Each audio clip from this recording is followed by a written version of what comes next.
Écoutez, je suis médecin et j'ai consacré une grande partie de ma vie comme chasseur de virus. Parce que quand j'ai démarré ma médecine, c'était quelque chose qui était très nouveau. Il n'y avait pas de médicaments contre les virus. On savait un tout petit peu ce que c'était, mais pas trop. Et c'était la grande époque quand j'ai démarré médecine où les maladies infectieuses étaient considérées comme pratiquement réglées, hein. Les antibiotiques étaient là, le traitement de la tuberculose était là. Et somme toute, on pensait qu'il y avait un pan de la médecine là, qui avait fait des progrès majeurs et tout ça était derrière nous. C'était l'époque des années 70. Et je me suis lancé dans cette aventure parce que initialement, je voulais m'occuper de transplantation. Et virus et transplantation, c'est des choses qui sont intéressantes. Et voilà, je suis parti là-dessus. Et puis tout d'un coup, il m'est tombé plein de choses autour de moi. J'ai pris le train en route. Et j'ai participé à la grande aventure du sida, puis ensuite des hépatites, puis ensuite d'Ebola. Et enfin maintenant, de façon plus récente, à m'interroger finalement autour de tout ça, si à côté des choses très scientifiques, les relations avec la société ne sont pas aussi un des éléments majeurs du débat dans ces problèmes de médecine. Et c'est cette aventure que je voudrais vous partager avec vous dans ce milieu d'après-midi.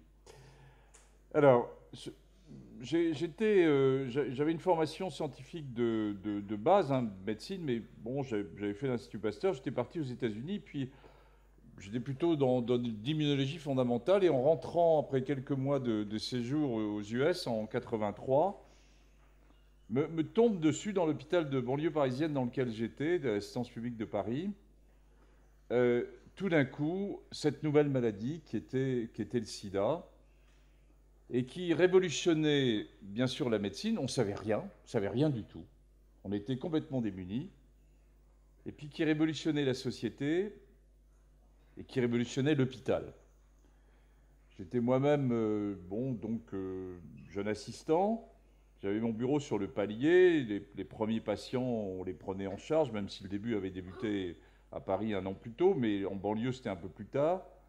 C'était des jeunes toxicos, c'était des jeunes homos, donc avec une des réactions de l'hôpital qui n'était pas simple. L'hôpital, c'est des sociétés très, très figées dans un premier temps, mais très, très ouvertes dans un deuxième temps. C'est d'ailleurs ce qui s'est passé.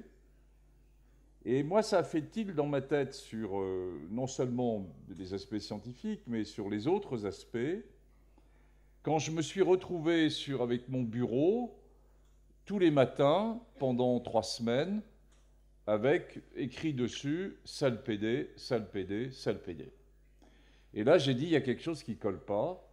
Où est-ce qu'on va? Dans un hôpital qui est un lieu d'accueil, comment se fait-il qu'on arrive à ce que des personnes arrivent à écrire ça, et arrivent à écrire ça avec, pas de la haine, mais en tout cas, quelque chose parce que ça leur faisait peur, parce qu'ils avaient peur de prendre en charge ces patients.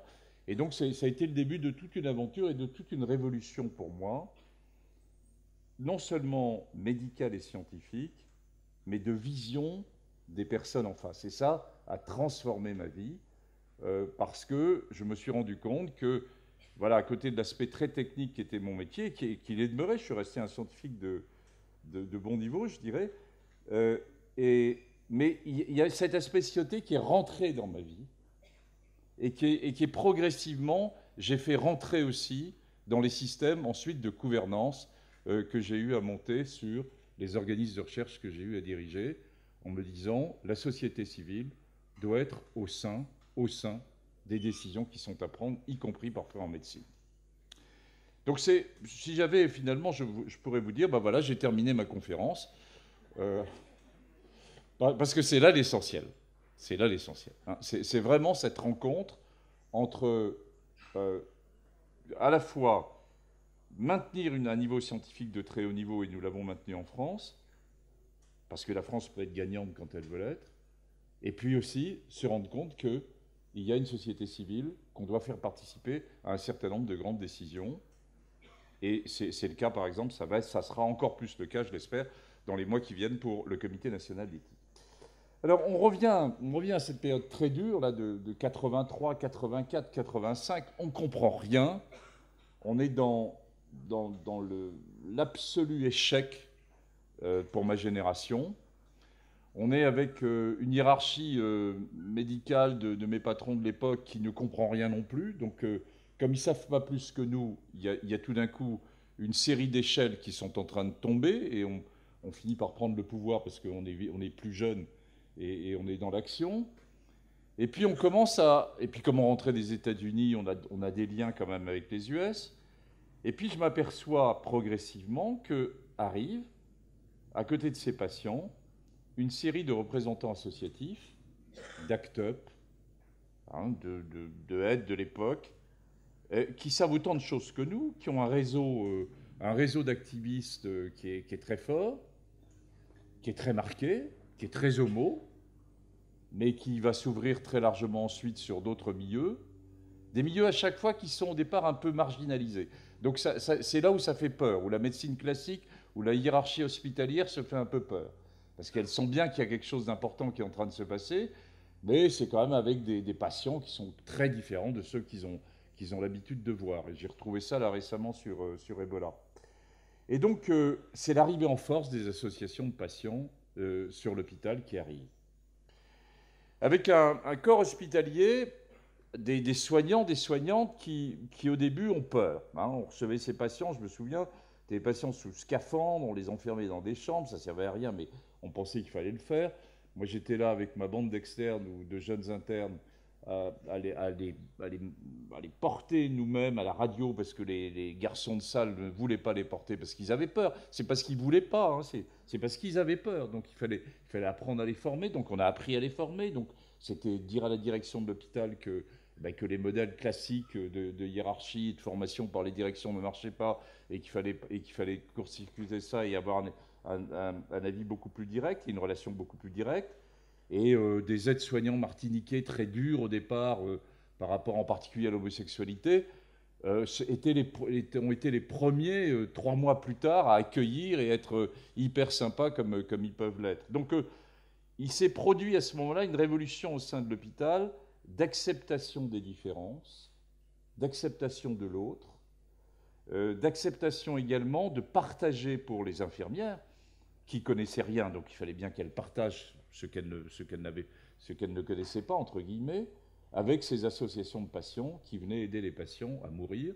Et donc il y a eu des périodes assez extraordinaires qui nous ont forgés pour le reste de notre carrière. Moi, j'ai encore des internes que j'ai eus à cette période-là, qui sont plus jeunes que moi, et qui me revoient encore en disant « Mais tu ne te rends pas compte de la période qu'on a eue avec toi à cette période-là ?»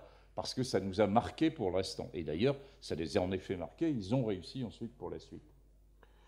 Donc on part de là, et avec cette notion aussi, qui commençait à être formalisée par une série d'écrivains, hein, c'est pas le malade assis, c'est pas le malade couché, c'est le malade debout.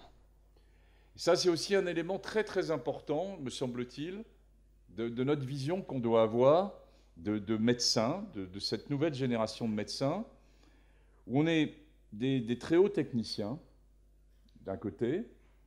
On a probablement perdu, pour une nouvelle génération, l'écoute, et suffisamment d'écoute, et c'est ce que vous devez penser dans cette salle quand vous arrivez dans des gros CHU, en vous disant « Mais mon Dieu, mais ils ne nous écoutent pas, parce qu'ils courent, ils sont en permanence. En fait, ils vous écoutent, mais ils parlent de vous quand vous n'êtes pas là, hein, mais sur les dossiers, mais ils vous écoutent beaucoup. Hein. Mais en tout cas, il y a toute une génération qui s'est rendu compte que la maladie n'appartenait pas aux médecins, mais qu'elle appartenait fondamentalement aux patients, qu'on était là pour l'informer, pour l'aider, pour prendre des décisions à certains moments pour lui ou à les partager avec lui, mais qu'en tout cas, ce n'était pas notre maladie, c'était la sienne, et que les conditions en particulier, ça rejoint des grandes questions éthiques, les conditions de fin de vie, eh bien, étaient des questions qui n'appartenaient pas qu'aux médecins. Et ça, pour nous, c'était une vraie révolution, parce que le médecin était un être tout-puissant dans ces années-là, et même s'il l'est resté par certains côtés, sur les très gros CHU, il est quand même maintenant avec une vision différente. En tout cas, je souhaite, et mon job est de faire que les générations actuelles apprennent aussi à mettre ce que je viens de vous indiquer en avant. Alors, bon, j'étais quand même fondamentalement un scientifique, donc j'étais pas là uniquement pour, être dans l'échec, et il fallait avancer.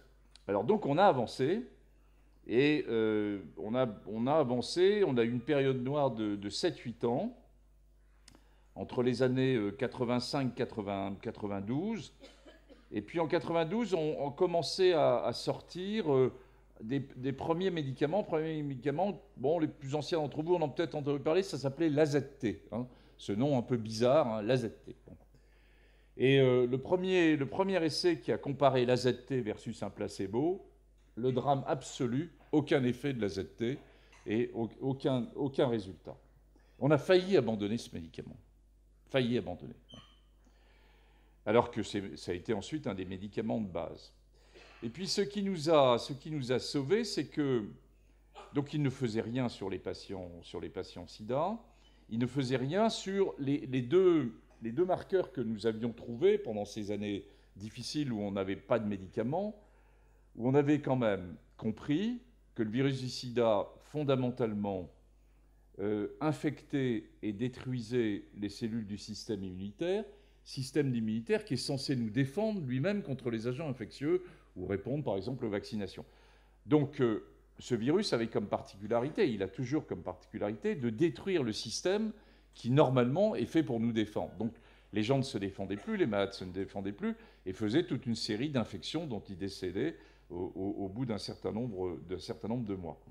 Et donc pour ça, après avoir compris ça, avoir compris qu'il y avait un virus, être capable de quantifier ce virus, on a mis en évidence deux marqueurs qui ont été essentiels pour ensuite comprendre ce qui se passait. Un premier marqueur qui a été de comptabiliser l'importance du déficit immunitaire en comptant ce qu'on appelle les cellules T4, les cellules CD4, donc qui sont une des marques du système immunitaire, et on peut les quantifier. Elles peuvent être élevées, pas élevées, basses, et dans le sida, elles sont très basses. Et puis, deuxième élément, on peut quantifier le virus dans le sang qui circule. Ça a été aussi un élément essentiel. Et ce qu'on appelle la charge virale du virus. Et donc, si on a un médicament qui est censé faire quelque chose, il est censé baisser la charge virale puisqu'il bloque la multiplication du virus. Donc, tout ça a été très logique. Mais enfin, il nous a fallu quand même 7 à 8 ans pour démonter tout ça, pour avoir un lien entre les deux, montrer que la charge virale était prédictive, puis surtout qu'elle était prédictive de l'efficacité des éventuelles molécules. Donc, premier essai avec l'AZT, rien sur les CD4, rien sur la charge virale. Le drame absolu, c'était une molécule qui s'était avérée efficace dans des modèles de laboratoire, et rien chez l'homme. Et puis, dans le même temps, on avait démarré un effet, pas chez les patients avancés, mais dans un modèle pour éviter la transmission du virus de la mère à l'enfant, puisque c'est le troisième mécanisme de transmission. Le premier, c'est transmission sexuelle. Le second, c'est par le sang, les transfusions. Et le troisième, c'est la transmission par la grossesse lors de la mère à l'enfant. Et on avait donné de la ZT versus un placebo, donc versus une absence de médicaments, à des mères qui étaient séropositives, qui étaient enceintes, et où on avait regardé si on était capable de réduire le taux de transmission qui était de l'ordre de 80% à l'époque.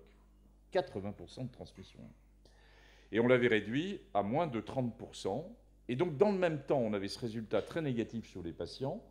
On avait un résultat sur la prévention, pour prévenir le passage du virus de la maman à l'enfant, avec un résultat hautement significatif, qui montrait bien quand même qu'avec cette molécule, on était au début de quelque chose. Et j'ai un souvenir ému de ce résultat, mais cet essai a été mené à la fois aux États-Unis et en France, et je le menais en France. Et il y avait ce qu'on appelle un comité indépendant de l'essai qui était là pour regarder ce qui se passe, parce que tout ça nous a permis aussi de construire les modalités de la recherche clinique et qui ont été très, très, très bien construites à partir de ce moment-là. Et le comité indépendant nous a dit « arrêtez l'essai ». Parce que vous avez un tel résultat sur le bras avec la ZT que vous ne pouvez plus continuer l'essai, il faut donner la ZT à toutes les femmes enceintes. Et donc on est revenu de Washington enthousiasmé en disant là on tient quelque chose et il nous manque quelque chose. Et c'est là où tout d'un coup, vous savez, il y a des coups de chance dans la vie, qu'on a eu à la fois du côté français et du côté américain, où enfin, soit on partait avec l'idée qu'il fallait attendre une nouvelle cible, une nouvelle cible d'un antiviral dirigé contre le virus, ou bien on se disait qu'en faisant 1 plus 1, eh ben peut-être qu'on ferait un résultat meilleur que 2. Puis ensuite, on a fait ça, et puis ensuite, on a fait 1 plus 1 plus 1, et là, on a montré que ça marchait mieux que 3. Et c'est l'arrivée des trithérapies. Alors là, donc, vous avez dû en entendre parler tous, je pense.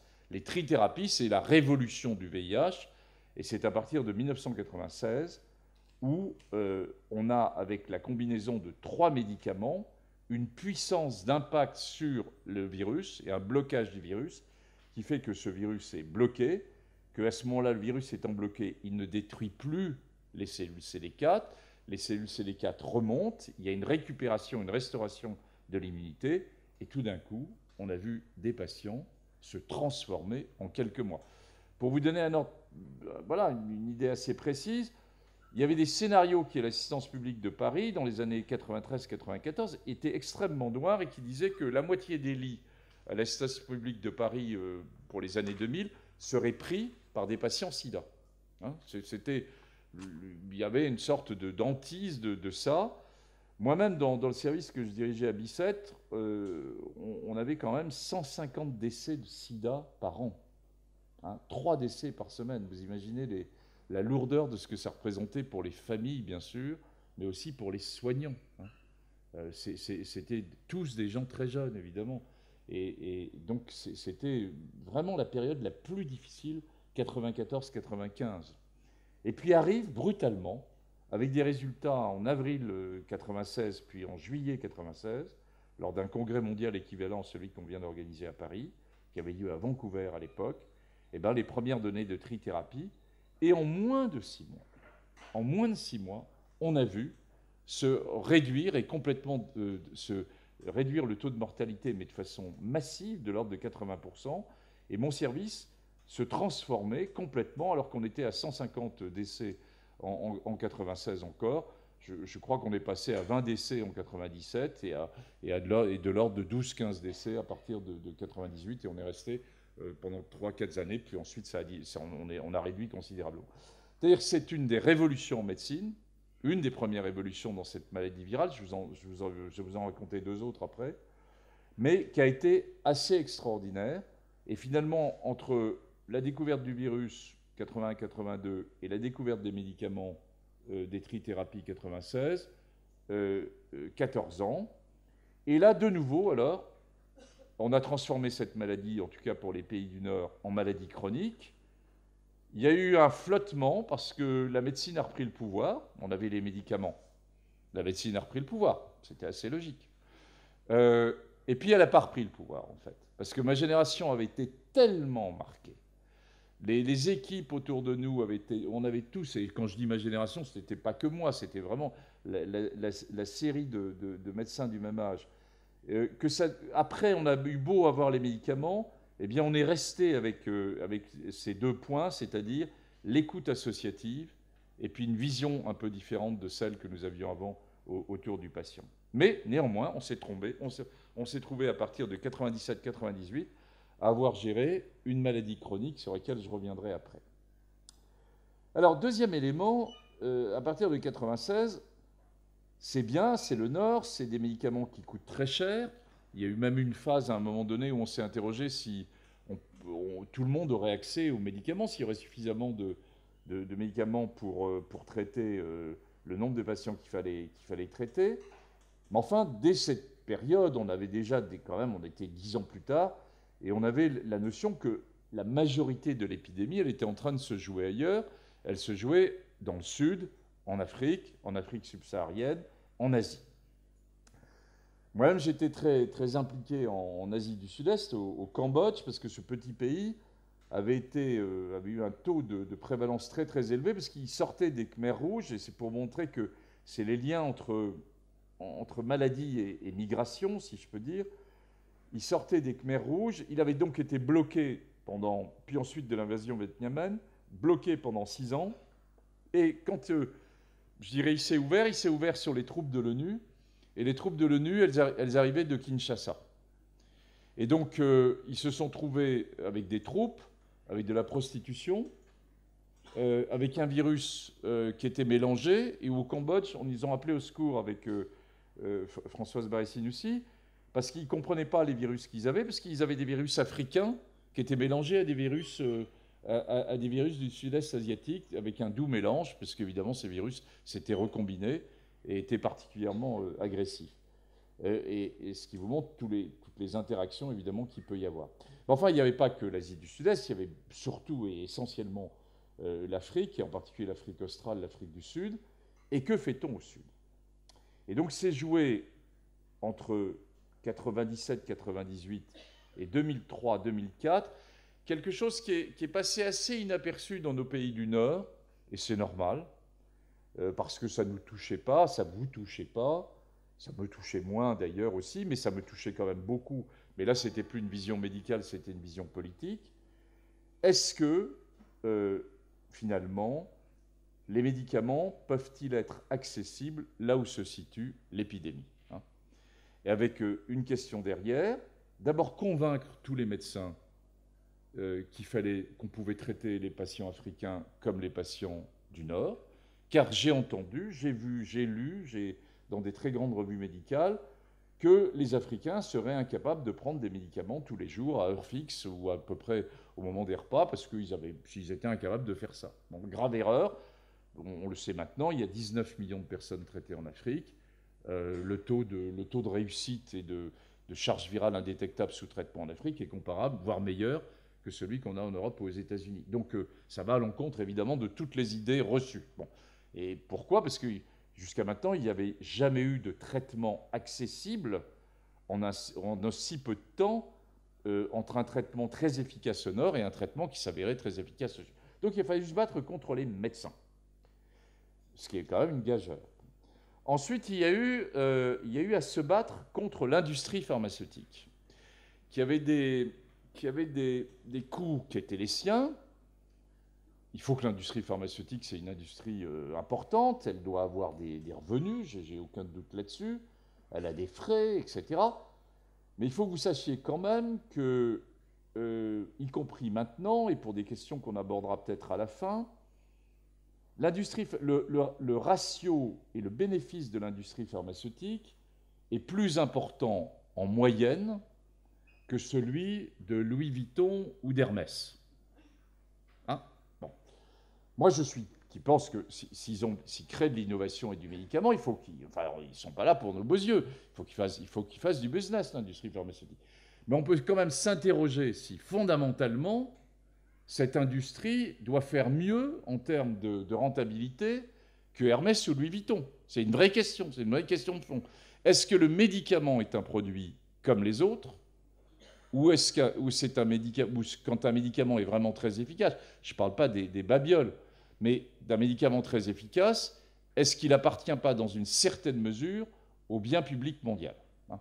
Et donc qu'on doit en tirer un certain nombre de conséquences, et que les États, y compris le nôtre, doivent en tirer aussi un certain nombre de conséquences dans la fixation des prix. Enfin, c'est une parenthèse, mais c'est une parenthèse qu'on a eue en pleine poire dans ces années 2003-2004, et qui a été résolue parce qu'il y a une conjonction extrêmement forte, à la fois d'un certain nombre de médecins, du milieu associatif, là aussi, de nouveau, des pays du Sud, en particulier d'Afrique du Sud, d'un certain nombre de politiques, et en particulier de Nelson Mandela, qui avait perdu son petit-fils du sida, alors même que, y compris au sein de son gouvernement, il avait son ministre de la Santé qui niait l'existence même du sida. Il y a quand même 17 millions de personnes qui sont touchées en Afrique du Sud par le VIH, hein, c'est-à-dire c'est un enjeu majeur. Et curieusement, ce qui a fait sauter l'ensemble des verrous, eh bien, c'est des choses assez inattendues. Ce sont les compagnies minières d'Afrique du Sud. Les compagnies minières d'Afrique du Sud se sont retrouvées, et les diamantaires, avec une hécatombe humaine d'hommes jeunes dans leur main-d'œuvre, et se sont dit, mais on ne peut pas continuer comme ça. Il faut qu'on fasse autrement, il faut qu'on trouve une autre chose, et il faut qu'on ait un autre modèle. Et il y a une sorte de conjonction de l'ensemble de ces forces qui n'avaient strictement rien à voir, hein, pour finalement rompre le barrage du brevet du médicament et construire ce qu'on appelle des médicaments génériques, qui sont devenus, c'est à partir de là que se sont construites les grandes compagnies de génériques, qui, contrairement à ce que vous pensez, où on évoque parfois des génériqueurs comme des gens qui bricolent dans leur coin, moi, ça avait été le choc de ma vie quand j'avais été visiter la première grande usine de générique en Inde, dans les années 2007, où on sortait d'un banlieue de Calcutta, d'une zone un peu difficile, puis on rentre, on passe une première porte, une deuxième porte, tout ça extrêmement gardé, puis on rentre dans une atmosphère complètement climatisée, et avec 2 chaînes de fabrication de génériques qui faisaient chacune 500 mètres, hein, et qui étaient avec des normes top de top, et ils faisaient leur argent non pas sur le delta important comme les compagnies du Nord, mais sur la masse, sur la quantité, et le modèle économique marchait de façon différente. Donc ça montre qu'il y a eu, à partir de cette maladie, c'est un des autres repères que je glisse au passage, à certains moments, il y a de tels besoins médico-sociétaux qui doivent emporter, qui peuvent emporter, eh bien, d'autres enjeux et d'autres enjeux économiques. Je ne dis pas que c'est une nécessité absolue. Hein, la maladie n'est pas un outil politique pour faire avancer les choses, et c'est absolument pas ni mon objet ni mon rôle. Mais je dis qu'à certains moments, eh bien, c'est comme ça reflète les besoins de la société, eh bien, la société a le droit d'exprimer et le droit de dépasser un certain nombre de normes pour une série de choses importantes de ce type. Alors, on avance. On rentre dans la maladie chronique, donc au nord, au sud, et au sud, c'est la première fois. Hein, c'est la première fois que les médicaments pour une grande maladie sont apportés aux patients du sud dans des conditions quasi équivalentes à celles du nord. Si vous reprenez ce qui se passe sur le palud, ce qui se passe sur la maladie du sommeil, sur la tuberculose, eh bien, il a fallu beaucoup plus de temps. Hein. C'est à partir de l'expérience du VIH que les portes ont commencé à s'ouvrir. Alors, qu'est-ce qui nous reste? L'espérance de vie des patients VIH en France, elle est comparable à celle de la population générale. Hein, s'ils prennent leur traitement, les banques maintenant admettent pour les prêts que c'est une maladie chronique sous traitement qui se rapproche finalement du diabétique qui prend son traitement. Et pourtant, c'est une maladie qui reste extrêmement différente. Alors, 2 points sur lesquels elle reste différente, c'est que si on arrête le traitement, le virus repart immédiatement. Hein. C'est les traitements qui sont purement palliatifs, qui bloquent la multiplication du virus, mais qui ne permettent pas d'éradiquer le virus. Donc il nous reste un premier grand champ de recherche, et on rentre là dans des aspects de recherche. Comment peut-on éradiquer un virus qui a intégré notre génome, intégré notre DNA, et aller exciser cette partie du génome qui est avec du virus intégré, pour en faire finalement éradiquer le réservoir du virus. Et alors là, on est en train de passer avec quelque chose de radicalement différent de ce qu'on a fait jusqu'à maintenant, et de se rapprocher de la cancérologie. Il y a une révolution cancérologique actuelle avec les nouvelles techniques d'immunothérapie en cancérologie, qui est en train de révolutionner la cancéro. Eh bien, on est en train d'utiliser ces nouveaux outils de la cancéro pour libérer le système immunitaire, de façon à ce qu'il attaque aussi ce virus qui est sous une forme de réservoir dormant. Et donc, c'est ce qu'on est en train de faire, et c'est ce qu'un certain nombre de patients sont rentrés dans des essais en France et aux États-Unis, qui sont les 2 pays un peu qui sont porteurs de ces projets. Et puis, le deuxième grand point qui nous reste à faire, c'est comment prévenir. Hein. Comment prévenir, comment éviter la transmission de cette infection sexuellement transmissible. Alors, bien sûr, il y a le préservatif qui reste la pierre angulaire, mais on a maintenant de nouveaux... Les médicaments qui sont utilisés pour traiter les patients VIH sont utilisables aussi à titre de prévention. C'est-à-dire que, et là, je vais vous à la fois interpeller, probablement choquer un peu, mais c'est pas grave, hein, c'est la vérité qui est en train de se passer. Nous restons avec des populations qui prennent plus de risques que d'autres. Hein. Soit on baisse les bras, et puis on dit, bon, c'est comme ça, et puis l'épidémie se poursuit. Soit au contraire, on se dit, qu'est-ce qu'on peut faire? En particulier, la jeune population homosexuelle, qui n'a pas connu toute la période SIDA d'il y a 25 ans, la période très noire dont je vous parlais, bah, considère qu'il s'agit d'une maladie comme les autres, finalement, et qu'elle n'est pas tellement plus grave que les autres. Et l'épidémie se poursuit dans les pays du Nord, mais c'est vrai aussi dans un certain nombre de pays du Sud. Et on a maintenant, en prenant les médicaments, je dirais en accompagnant, par exemple, la prise de risque d'actes sexuels, et en prenant des médicaments en même temps, on peut prévenir de façon très significative le risque de transmission. Et c'est une décision de santé publique qui a été prise en France il y a maintenant 2 ans, et qui peut interpeller. C'est-à-dire que c'est des gens qui prennent des risques, ils n'écoutent pas les conseils, ils n'écoutent pas l'utilisation du préservatif, et finalement, la société leur permet d'avoir accès à des médicaments pour prévenir. Il y a quelque chose qui interpelle un tout petit peu. Bon, enfin, si vous regardez, il y a bien plein de gens qui fument et qu'on prend en charge aussi. Bon. Mais je reconnais que ça peut prêter à débat, et on a nous-mêmes, nous médecins, quand on a lancé cet essai, montré qu'on était capable de prévenir, et qu'ensuite il a fallu aller discuter avec les résultats de cette recherche avec les autorités de santé et la ministre de la Santé de l'époque, Marisol Touraine, pour qu'elle prenne la décision d'acceptabilité de mise à disposition des médicaments. Il y a quelque chose qui m'a, moi-même, à certains côtés, je me suis dit, mais mon Dieu, j'ai fait un drôle de métier quand même. Eh bien, j'avais raison quand même. On avait raison, et il fallait avancer, parce que sinon, si on n'avance pas, on laisse toute une population au bord du chemin, et vraiment, c'est pas l'État. Alors, avec tout ça, je voudrais vous redire qu'il y a quand même eu, parce qu'on dit souvent le sida, bon, c'est oublié, c'est fini, vous racontez une très belle histoire, mais c'est derrière nous. Oui et non. D'abord, 32 millions de décès. 32 millions de décès. C'est quelque chose d'extrêmement lourd quand même. Dans cette période où on vient de vivre dans nos pays du Nord, et en particulier européens, sans guerre, bien sûr que si dans la période précédente avec 14-18 et l'ensemble, et la grippe espagnole après, mais là, 32 millions de décès, c'est massif. 35 millions de personnes qui restent touchées, 2 millions de personnes qui se contaminent chaque année, c'est-à-dire c'est pas derrière nous, c'est 2 millions de personnes, nouvelles personnes qui se contaminent chaque année.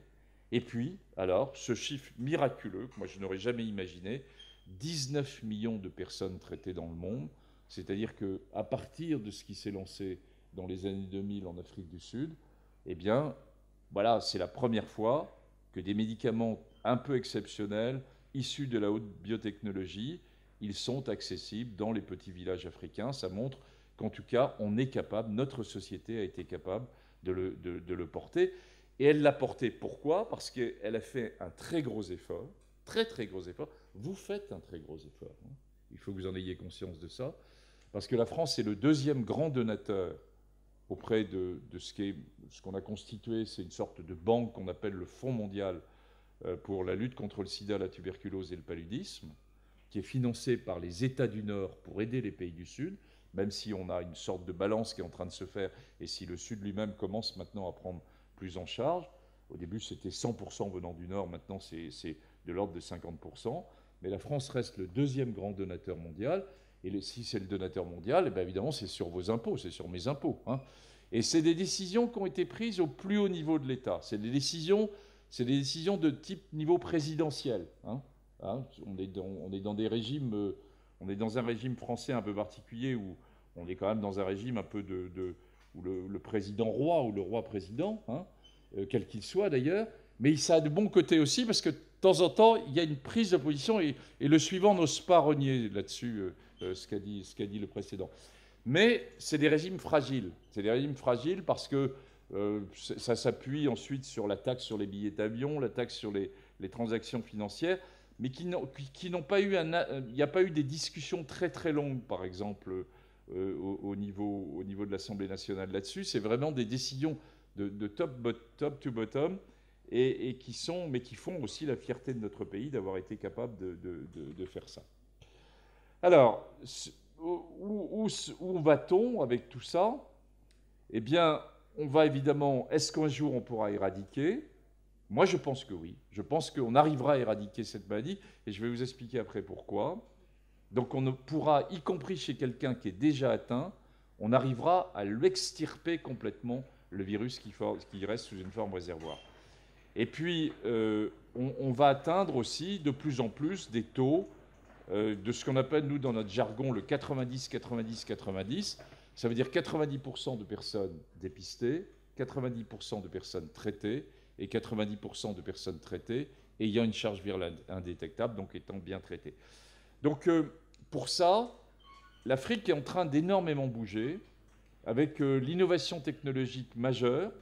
Et par exemple, on suit sur des pays africains qu'on voit toujours comme voilà, avec 2 générations de retard, c'est vrai, mais ils peuvent avoir 2 générations d'avance. Vous savez qu'ils n'ont pas connu la ligne fixe du téléphone, ils ont le téléphone portable est quelque chose qui s'est beaucoup répandu et qui a maintenant du suivi qui se fait à partir de là avec des compagnies. C'est-à-dire qu'il y a des partenariats entre la santé et les grandes compagnies de téléphone portable africaines qui sont souvent d'Afrique de l'Est ou égyptiennes, et qu'il y a des choses extraordinaires en termes de santé publique qui sont en train de se jouer en termes d'innovation technologique. C'est-à-dire qu'on n'est pas seulement à transmettre du nord-sud et du savoir-faire du nord au sud, mais qu'il y a un retour en ce moment du sud au nord, et on va le voir aussi dans d'autres pathologies. Alors pourquoi je pense qu'on pourra éradiquer le VIH? Je pense qu'on pourra éradiquer un jour le VIH, même si ça prend un peu de temps, parce qu'on vient de le faire à partir de l'hépatite C. C'est donc une nouvelle maladie, un nouveau virus, qui était survenu un peu plus tard que le VIH. Au départ, on l'appelait l'hépatite non A non B, puis ensuite on a identifié le virus C. Donc ça a été une période pour la virologie, pour ma génération, assez extraordinaire. Et ça a été longtemps une phase où on n'a pas bien compris ce qui se passait. Et puis est sortie de la recherche sur le VIH la construction de nouvelles molécules, ces fameuses trithérapies, dont on a une trentaine de molécules. Et aussi, on a commencé à les construire avec des outils en 3D. Et puis, on a construit tout d'un coup, on a eu le virus de l'hépatite C lui-même en 3D. On a eu, en face, on avait des médicaments en 3D. Et puis, finalement, se sont trouvés une série de molécules dirigées contre l'hépatite C. Et donc, il y avait un traitement assez lourd du traitement de l'hépatite C, qui était avec l'interféron alpha, qui était un traitement difficile à prendre, mal toléré, il y avait un taux de succès qui ne dépassait pas 30 à 40%. Et puis, il y a 3 ans, sont survenus sur des médicaments à action directe, où là, on a maintenant un taux de succès qui est supérieur à 95%, avec un traitement de 6 mois. Et si vous avez une hépatite C ou que vous connaissez quelqu'un qui a une hépatite C autour de vous, eh bien, il faut vraiment qu'il voie son médecin, parce qu'on peut maintenant éradiquer cette maladie. Il n'y a pas d'urgence à le faire, hein, c'est pas du tout, ça n'avait pas la gravité du VIH, mais si on a un virus de moins, c'est toujours mieux. Et il y a eu une décision d'ailleurs de santé publique, une deuxième décision de santé publique, issue du domaine de la recherche française en particulier, de décision de traitement universel de l'hépatite C en France, qui a été prise il y a 2 ans. Donc, je n'irai pas plus loin sur l'hépatite C, mais ça vous montre 2 choses. Premièrement, que sur un virus qui est totalement différent du VIH, mais où il y avait aussi une intégration au niveau à la fois des hépatocytes, donc des cellules hépatiques, mais aussi des lymphocytes, on a été capable de trouver des médicaments capables d'éradiquer, cette fois-ci, et non plus seulement de contrôler. Et puis, deuxième exemple, c'est comment toutes ces recherches, eh bien, elles doivent être en permanente. On ne fait pas de la recherche pour de la recherche. Il faut de temps en temps qu'il y ait les chercheurs fondamentaux, il faut les laisser complètement libres. C'est tout à fait normal, parce que c'est là d'où va venir l'idée géniale qui tout d'un coup révolutionnera tel ou tel point. Et puis, quand même, dans la recherche en médicale, il faut qu'il y ait quand même, à moyen terme, une application qui puisse s'adresser aux patients. Et si elle s'adresse aux patients, eh bien, elles doivent pouvoir assez vite se transformer en décision politique pour que le patient ait accès à l'ensemble de ces innovations. Eh bien, ça a été le cas, vous voyez, à la fois pour les antirétroviraux et pour l'hépatite C. Alors, troisième partie, eh bien, bon, voilà, j'avais quand même, moi et mon équipe, on avait beaucoup travaillé sur VIH. Et entre-temps, j'étais devenu donc le directeur de l'Agence nationale de recherche sur le VIH et les hépatites, donc beaucoup travaillé sur les hépatites. Et finalement, voilà, je commençais à avoir un certain âge, et avec un job qui était finalement un peu rempli. Et il me tombe, en avril 2014, un nouveau virus, le virus Ebola. Alors, le virus Ebola, je vais vous en dire quelques mots parce que il reprend toute une série de grandes questions et sur les rapports sociétaux et sur la science et les rapports sociétaux. Moi, je me souviens le virus Ebola, c'est un virus qu'on connaissait depuis 25 ans, 30 ans. Hein, le nom d'Ebola, c'est une petite rivière de République de RDC sur lesquelles il y avait eu une des premières épidémies liées à ce virus. Entre cette première épidémie et l'épidémie d'Afrique de l'Ouest du printemps 2014, il y en avait une vingtaine. À chaque fois, c'était quelques dizaines de patients. Puis tout s'arrêtait après. Bon, et ça s'arrêtait faute de combattants parce que les gens mouraient. Il y avait un taux de mortalité supérieur à 70%. Supérieur à 70%. Et puis c'était circoncis parce que le village était complètement entouré. On les laissait mourir. Et puis ça s'arrêtait. C'était vraiment comme ça que ça se passait. Et en Afrique de l'Ouest, ça s'est passé autrement. On ne sait d'ailleurs pas encore exactement pourquoi. Je vous donnerai quelques pistes. Et j'ai souvenir, moi, d'un coup de téléphone. On était en discussion avec M. Mérieux de la Fondation Mérieux. Il y a à Lyon un laboratoire de très haute sécurité qui s'appelle le P4 de Lyon et sur lequel on récupère tous les germes hautement pathogènes, qui peuvent être terriblement pathogènes pour l'homme. Donc c'est des systèmes de sécurité fantastiques et qui étaient initialement construits par la Fondation Mérieux, puis qui a été repris par un organisme de recherche en France, l'INSERM. Et donc je m'occupais de ce P4. Et on a un coup de fil mi-avril 2014 nous disant MSF décrit des choses auxquelles on ne comprend rien, mais ça pourrait ressembler à Ebola, et on vient d'isoler le virus Ebola au laboratoire P4. Eh bien, je vous jure que ça ne nous a pas affolés. Ça ne nous a absolument pas affolés. On a continué de dîner parce qu'on était en train de faire le point sur le fonctionnement du P4, parce qu'on s'est dit, si c'est Ebola, d'abord, moi, je n'avais jamais vu d'Ebola de ma vie, pour dire la vérité. C'était quand même quelque chose de très, très particulier. Et puis, ce que je savais d'Ebola était qu'en effet, c'était des toutes petites épidémies qui s'arrêtaient très rapidement. Et puis, brutalement, on s'est rendu compte qu'en quelques semaines, qu'elles n'étaient pas du tout en train de s'arrêter, qu'MSF appelait au secours, que l'OMS était totalement dépassé, que tout le monde était en train de se laisser dépasser. Et moi, j'ai tiré le bouton rouge de nos organismes de recherche en disant « il faut qu'on agisse parce qu'il se passe quelque chose qu'on ne comprend rien, ou sur lequel on ne comprend rien », et on s'est mis en route. J'ai laissé tomber là, le VIH, et j'ai demandé à mes équipes qui ont suivi en France, alors qu'il n'y a pas plus indépendant qu'un chercheur, et qu'un chercheur français, vous imaginez, encore plus. Bon, et eh bien, ils nous ont suivis, et on a dit, on arrête tout.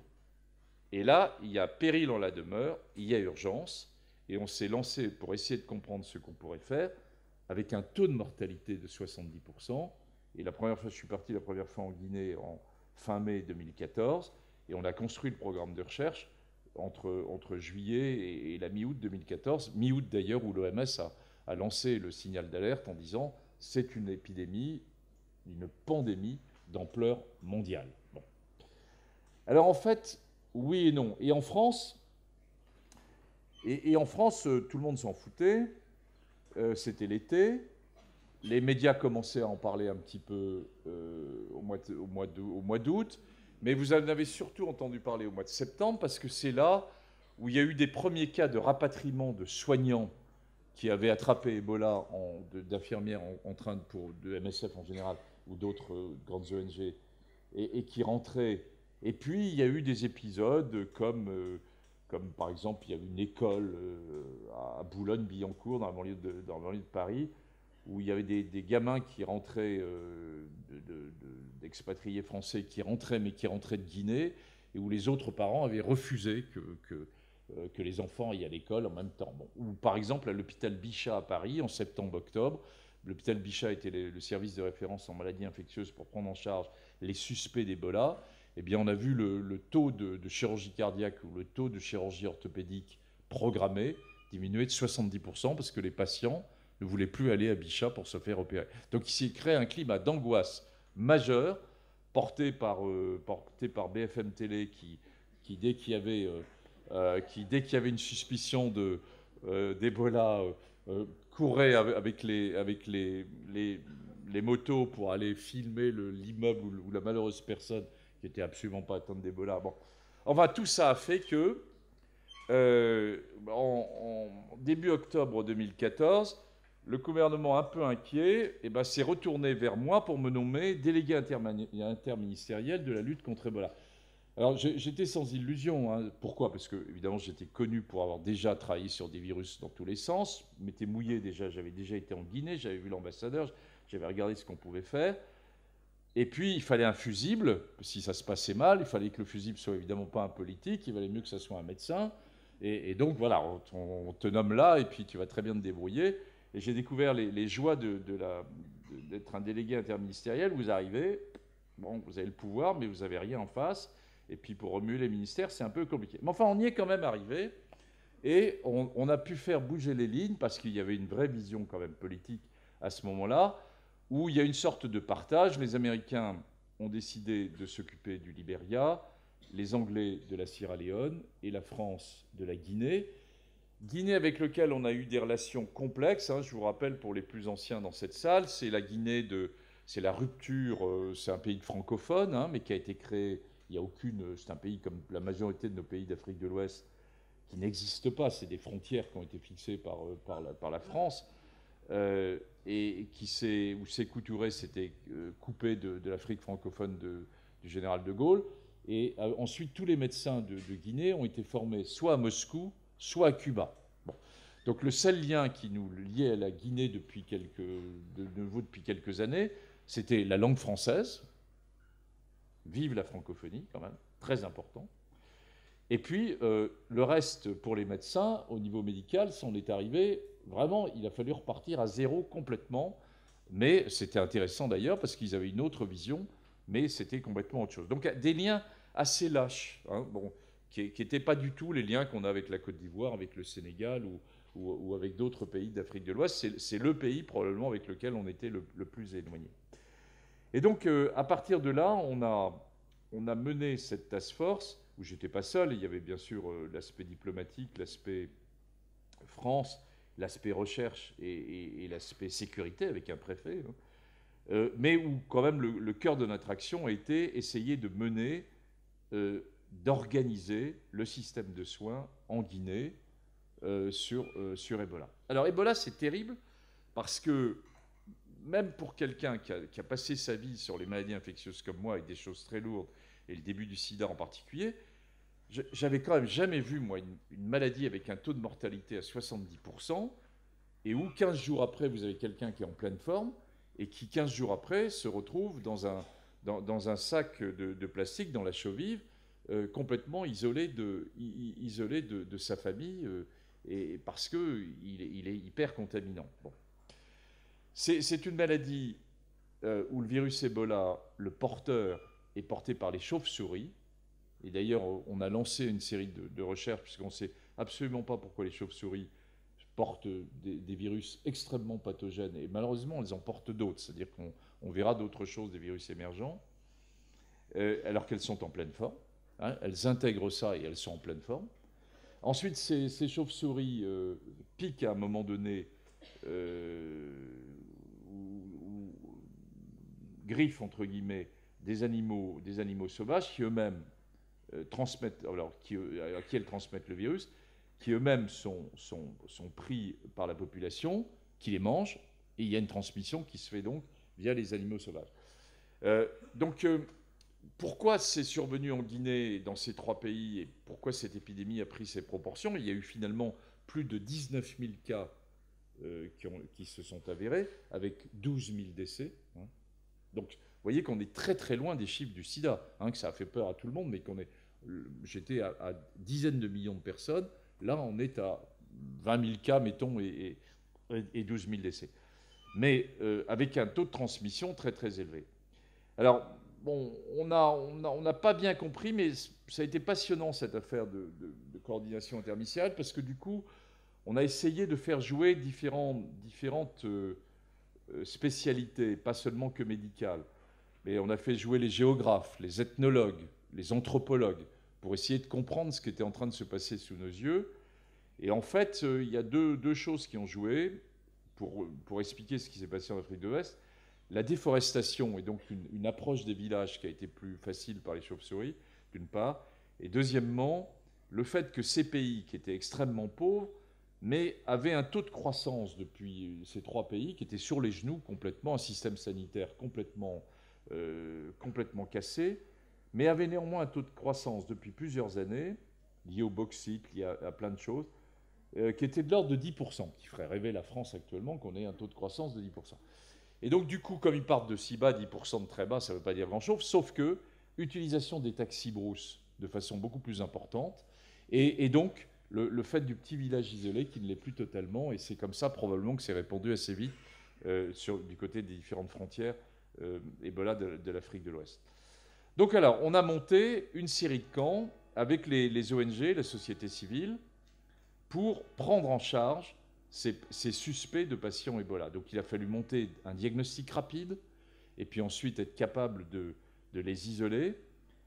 Et on s'est trouvé avec des situations extrêmement difficiles. C'est un pays, la Guinée, 85% de religion musulmane. Une religion musulmane très, très calme, très sereine, mais avec ses coutumes. Et en particulier ses coutumes funéraires, où la période de funéraire, où on laisse la personne décédée être touchée par les familles qui embrassent le corps. Bon. Vous imaginez que pour une transmission d'un virus interhumain, c'est merveilleux ça. Hein. Et donc, un des gros facteurs de contamination initialement au début de l'épidémie d'Ebola a été justement ça. Donc évidemment, la réaction des médecins du Nord qu'on était a été de dire il faut casser ça. Bon. Et on l'a fait probablement de façon trop brutale, même si on a été voir les imams, même si on a essayé de comprendre, mais il y avait de telles mesures d'urgence qu'il fallait, à un moment donné, le pouvoir médical, je vous ai dit tout à l'heure que j'étais prêt à le partager, mais à un moment donné, il faut quand même qu'il s'exprime, parce que sinon on laisse poursuivre une épidémie. Sauf que ça a été particulièrement violent, parce qu'on a laissé s'installer, avec des consignes extrêmement dures, nos équipes, dans des endroits du bout du monde, hein, de jeunes médecins à qui je tire mon chapeau, qui sont partis avec MDM, MSF, la Croix-Rouge française, et qui sont partis du jour au lendemain pour se battre contre ce virus, et qui se faisaient caillasser parce que refusés par les populations. Et ce qui montre bien qu'on ne construit pas s'il n'y a pas un temps d'expression et de partage du savoir. Hein. C'est typique. Hein. Je le savais pourtant, j'arrivais pas de nulle part, hein, mais je me suis laissé dépasser. Je m'en veux de ça. On a mis des gens de sciences humaines et sociales pour accompagner ces groupes, pour accompagner ces équipes. On a essayé, mais tout ça était trop vite. Donc, on peut comprendre. Ils voyaient un des leurs qui était suspect, qui se transformait en malade Ebola, 70% de mortalité. Ils le revoyaient plus. Ils le retrouvaient dans un sac de plastique blanc et dans une fosse commune et dans la chaux-vive. Et après, nous, on ne comprenait pas pourquoi les camps étaient caillassés. Hein. Enfin, bon, ça a été... Mais moi, du coup, parce que j'ai eu une période extrêmement lourde, là, où j'étais à Paris, mais je faisais beaucoup d'allers-retours, et où j'avais les jeunes équipes qui commençaient à douter. En train de se dire, mais le boulot qu'on fait, est-ce que c'est ça qu'il faut faire, quoi. Et je pense que c'était ça qu'il faut faire. Il fallait qu'on casse l'épidémie et qu'on explique en même temps qu'il fallait qu'à l'occasion des rites funéraires, il fallait changer ces rites funéraires. Mais vous voyez que ça a été donc une période très très difficile. Alors finalement, de fil en aiguille, en montant tout ça, en mettant les autorités de Guinée en place, en mettant les autorités religieuses, mais là aussi c'est complexe. Il n'y a pas du tout de hiérarchie, vous le savez probablement, la hiérarchie dans la religion musulmane est complètement différente de la hiérarchie dans nos religions plus classiques, catho ou protestantes. C'est-à-dire qu'un imam d'un petit village peut être beaucoup plus important que l'imam de Conakry, hein, parce qu'il a un retentissement personnel, et il n'y a pas quelque chose comme ça qui se fait à l'européenne classique, et à la française en particulier. Donc, il n'y a pas de consigne qui peut être donnée par quelqu'un. Les consignes, il faut convaincre une série d'imams pour que les pratiques religieuses changent à cette occasion. Et ça n'a pas toujours été évident. Il y a eu des contradictions et on est rentré dans des choses difficiles. Enfin, quoi qu'il en soit, on a finalement pu, sortant de notre expérience du VIH-Sida et des hépatites, retrouver un certain nombre de molécules qui ne marchaient pas sur le VIH et sur les hépatites, hein, qui étaient des échecs sur le VIH et les hépatites, mais qu'on avait quand même dans nos tiroirs. Et on s'est dit, mais dans le fond, ça a marché sur les hépatites, on va regarder, on a le virus Ebola en 3D, qui avait été entre-temps synthétisé en urgence sur le laboratoire P3 de Lyon, donc c'est cette correspondance entre une science dure et puis ces aspects sociétaux dont je vous parle qui est passionnante, hein. Et on est allé repérer avec ça, finalement, si on n'avait pas dans nos tiroirs des molécules, et il s'est avéré qu'il y avait une molécule dirigée contre plutôt le virus de la grippe d'ailleurs, qui s'est avérée être la première molécule qui a été trouvée et qui a une activité anti-Ebola et qui s'appelle le favipiravir.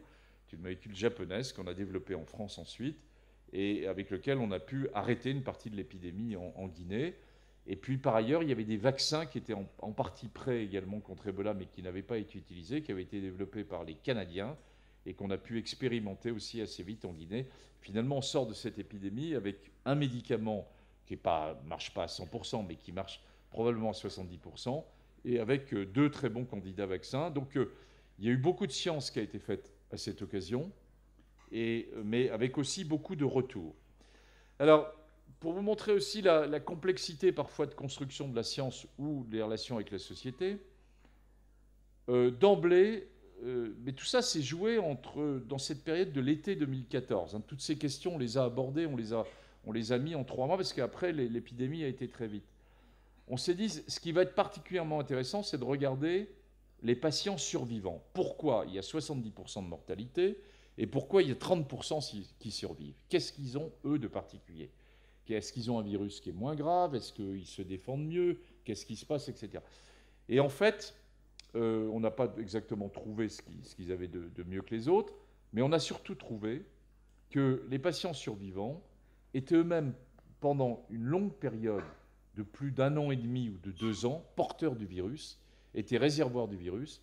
Et je vous ai raconté au départ notre histoire de chauve-souris, d'animal, et puis ensuite de transmission à l'homme. Eh bien non, on a découvert un nouveau pan de la science dans les arboviroses et dans le virus Ebola, montrant qu'il y a un réservoir chez l'homme pour quelqu'un qui a été infecté et qui peut transmettre ensuite par voie sexuelle pendant une longue période, d'où vous imaginez toutes les recherches qui se sont mises en place à partir de là et à partir de la cohorte des survivants de Guinée, une grosse cohorte qui continue à fournir toute une série d'explorations.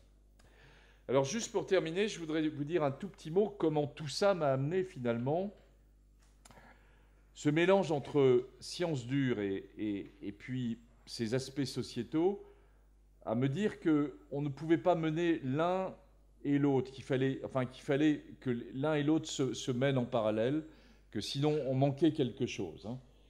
Que si on ne parlait que d'aspects sociétaux sans s'intéresser à la science dure, ça ne le faisait pas, on n'avançait pas en médecine, on n'avançait pas en sciences, et qu'inversement, si on restait avec une stratégie très technologique, très médicale, on passait à côté de pans entiers aussi de réflexion sociétale. Et donc, c'est une des raisons qui m'ont amené aussi à accepter de prendre la direction du Comité national d'éthique, qui est un comité qui est indépendant, qui est un comité de réflexion, qui est force de proposition, mais qui c'est ensuite aux lois de décider à partir des propositions qu'on peut faire, et qui a deux grands enjeux stratégiques. Un premier, c'est comment les avancées technologiques et de la science dure vont-elles modifier notre société? Par exemple, les big data, hein, par exemple, les nouvelles techniques de la génomique. Hein, vous avez tous entendu parler des nouvelles techniques qui permettent de modifier le génome, de couper le génome, de CRISPR-Cas9.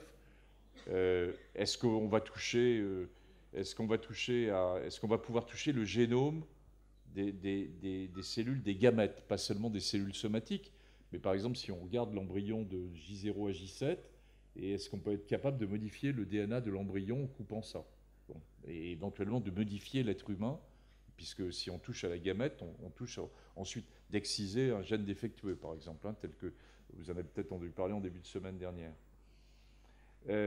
Voilà, il y a donc des choses très très dures, issues de la science, et il faut qu'on soit très proche des scientifiques pour anticiper. Moi, je suis de ceux qui pensent qu'on ne peut pas arrêter la science, hein, d'ailleurs, ce n'est pas mon souhait, mais et qu'il faut laisser la science avancer, parce que si on n'avait pas laissé la science avancer, eh bien, on en serait, il y aurait beaucoup de progrès qui n'auraient pas été réalisés. Mais qu'à certains moments, les scientifiques, on ne peut pas les empêcher, mais la part de ce qu'ils apportent à la société, c'est là où les questions éthiques commencent à se poser. C'est-à-dire qu'on peut les cerner en les laissant travailler sur un certain nombre de points, mais qu'ensuite poser ces questions en termes de société est là où les questions éthiques se posent. Bon. Ça, c'est un premier grand champ du Comité national d'éthique. Le deuxième, il rejoint plus notre discussion de cet après-midi, c'est santé et société. Et par exemple, on a des groupes de travail qui étaient en partie lancés avant que j'arrive, mais que j'ai évidemment appuyé, voire conforté, sur un groupe santé et migrants. Bon, j'y reviendrai. On a un groupe accès aux nouveaux médicaments. Vous avez senti que c'était un sujet qui m'était assez sensible. C'est-à-dire que, par exemple, les nouveaux traitements anticancéreux, je vous ai dit, il y a une révolution technologique qui est en train de se faire dans le cancer, massive, comparable à celle du sida ou de l'hépatite C, mais massive, hein, qui va révolutionner le cancer. Mais les nouveaux traitements du cancer, la cure pour 1 an pour un patient, elle se situe autour de 700 000 € par an. Est-ce qu'un pays du niveau français est capable de répondre à ça? La réponse est non. Ça va faire sauter les compteurs. Est-ce qu'un pays de type les US, où c'est pris en charge en gros par les grandes mutuelles privées, est capable de répondre à ce type de questions? La réponse est non plus. Donc on se pose bien dans une question où il y a une avancée technologique majeure, où la concurrence ne joue pas, on n'est pas dans un phénomène de concurrence, pas avant plusieurs années, et où donc comment se fixe le prix d'une innovation thérapeutique massive de ce type. Et qui doit siffler à un moment donné la fin de la partie pour dire eh bien, c'est un bien public mondial si c'est une avancée massive telle que je suis en train de vous l'expliquer. Alors, là-dessus, évidemment, vous imaginez qu'on a un certain nombre de questions éthiques, non pas sur le coût du médicament, il y a 40 commissions en France qui s'occupent de ça, mais pour poser le problème de fond. Est-ce qu'on vend un médicament comme une savonnette? Est-ce que Sanofi ou Gilead ou GSK doivent faire des profits plus importants que Hermès et Louis Vuitton? Ça fixe, hein, quand je vous parle d'Hermès et Louis Vuitton. Hein, ça vous parle, là, tout de suite. Je ne parle même pas de Peugeot et tout ça, c'est du bas de gamme. Hein, bon, hein. Non, mieux que l'industrie du luxe. Enfin, voilà le type de... Alors, on a un autre groupe de travail intéressant aussi qui est sur santé et vieillissement. Et est-ce que le modèle français... Et bien sûr, santé et vieillissement, moi le premier, on a tous des problèmes de santé. Bon, donc, ce n'est pas le comité éthique qui va résoudre ça, malheureusement. Mais est-ce que le modèle français de réponse très socialisée et qui a quitté finalement dans une grande partie le domaine transgénérationnel, de prise en charge des plus anciens, avec un modèle quasi unique, quels que soient les gouvernements d'ailleurs, depuis une dizaine d'années, avec le modèle des EHPAD, etc., est-il le seul bon modèle? Et est-ce qu'on doit laisser continuer la France à s'engager dans ce modèle?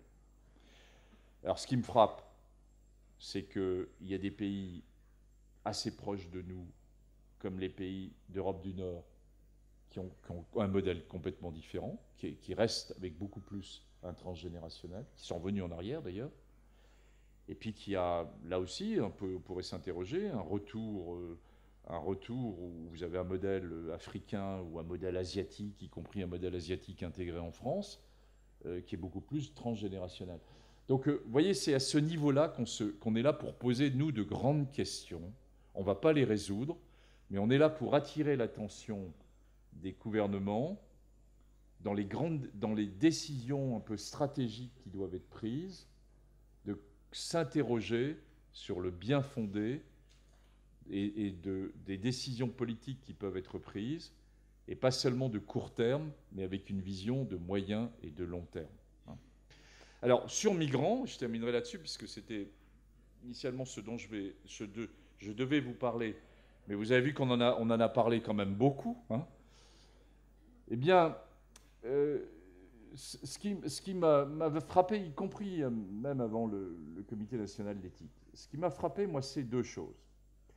C'est que, premièrement, sur ce sujet des migrants, on a beaucoup entendu au cours des dernières années, on les entend encore, beaucoup les politiques, avec des messages extrêmes, etc. Que si vous réfléchissez une seconde, vous avez très peu entendu les intellectuels. Il y a eu très peu de prise de position des intellectuels sur le phénomène migratoire, et sur ce que ça a représenté pour notre pays pendant une longue période, sur ce que ça représente actuellement, et qu'on a une vision qui est extrêmement les extrêmes. Bon. Le deuxième élément, et je ne prends pas parti là-dessus, chacun peut avoir ses opinions, est-ce qu'il faut ouvrir ou pas ouvrir, c'est une vraie discussion, mais en tout cas, avec les chiffres actuels, qui sont des chiffres connus, il y a en gros, mettons, officiel, mais l'officiel est assez proche de la réalité. Pour la France, 80 000 demandes d'asile pour 2016, et là-dessus, 13 000 qui ont été acceptées. Bon. Donc, nous sommes avec 13 000 qui ont été acceptés. Et nous avons ensuite le reste non accepté dans des situations très, très difficiles. Bon.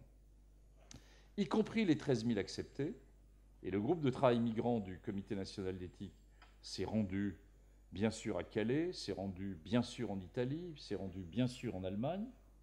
Les conditions actuelles, y compris des personnes acceptées, sont dans des conditions qui ne sont pas dignes d'un pays de la 5e puissance mondiale que représente la France.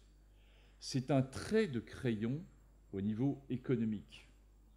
La prise en charge de 15 000 personnes, c'est un trait de crayon au niveau médical. L'ensemble des services de l'État, quand on interroge l'ensemble des grosses structures qui prennent en charge, disent tous, il nous faut un feu vert. Mais pour nous, on est parfaitement capable d'assumer ce quota supplémentaire. Je parle avec les chiffres de 2016. Après, une fois de plus, je ne prends pas position sur le fond même, s'il faut-il ouvrir ou pas. Mais disons, les conditions actuelles, telles qu'elles sont en train de se mettre en place en France, ne sont pas dignes du très grand pays que nous représentons. Elles sont inférieures à celles qui se passent en Italie, elles sont inférieures à celles qui existent en Allemagne, par exemple, où il y a en plus des chiffres quantitatifs qui sont beaucoup plus importants, mais surtout dans le qualitatif, des conditions qui sont bien meilleures. Et donc c'est sur un rapport sur migrants qui doit sortir de la part du Comité national d'éthique, qui va porter sur ce sujet, qui ne portera pas sur la décision politique à prendre ou pas, sur faut-il élargir ou pas. C'est un débat citoyen et sur lequel chacun a le droit d'avoir sa vision. Et je comprends parfaitement qu'il puisse y avoir des opinions différentes. Mais une fois, disons, que la décision a été prise, les conditions dans lesquelles nous les prenons en charge ne sont pas dignes d'un très grand pays comme le nôtre, et en particulier sur la santé, et on décline ensuite un certain nombre de décisions autour de la santé. Et c'est d'autant plus idiot que ça représente assez peu de choses, qu'on vit sur de fausses idées. Si je vous interrogerai dans la salle en vous disant, bon, sur le VIH, si je reviens à mon point de départ, chez les Africains actuels, ils viennent en France pour se faire traiter. Probablement, il y aura un assez bon consensus pour me dire oui, parce qu'ils savent qu'en France, il y a de la médecine, il y a de la technologie, etc. Et bien sur deux grandes enquêtes qu'on a fait dans le cadre de la NRS, puisqu'il y a une partie recherche en sciences humaines et sociales, on a très clairement montré que plus de 70% des contaminations VIH chez les migrants africains survenaient en France après leur arrivée en France.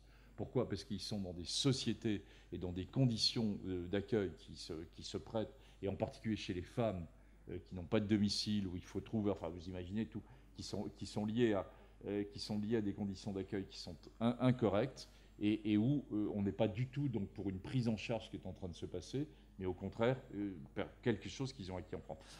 Donc, ma remarque sur ce sujet délicat, sur ce sujet sensible, est de dire qu'il faut que nous ayons, là aussi, de la science qui se mette en place. Et je suis content d'avoir poussé à la constitution d'un gros institut dans le cadre des investissements d'avenir, qui va être un institut avec 700 chercheurs sur migrants au sens très très large du terme, qui va s'installer dans le 9-3, et qui va s'intéresser à tous les aspects médicaux, mais aussi anthropologiques, géographiques, ethnologiques, parce que je vous ai parlé de l'infectieux, mais le plus gros problème médical qu'ont ces migrants, c'est des problèmes psychiatriques. Hein, et on peut comprendre pourquoi, là aussi. Hein. Bon. Et si on regarde sur la génération précédente, qui est probablement le problème le plus majeur en France, sur la population des migrants de deuxième génération et qui ont du mal à s'incorporer pour une série de choses X et Y, là aussi on tombe sur ce genre de choses. Donc il va y avoir un très gros institut qui va se créer, et j'espère qu'il va enfin se créer une voix assez forte des intellectuels. Il ne faut pas que des intellectuels dans un pays, mais il en faut à certains moments pour pouvoir prendre et donner des messages forts, et qui ne sont pas que des messages des extrêmes sur un sujet aussi difficile. Donc, merci beaucoup.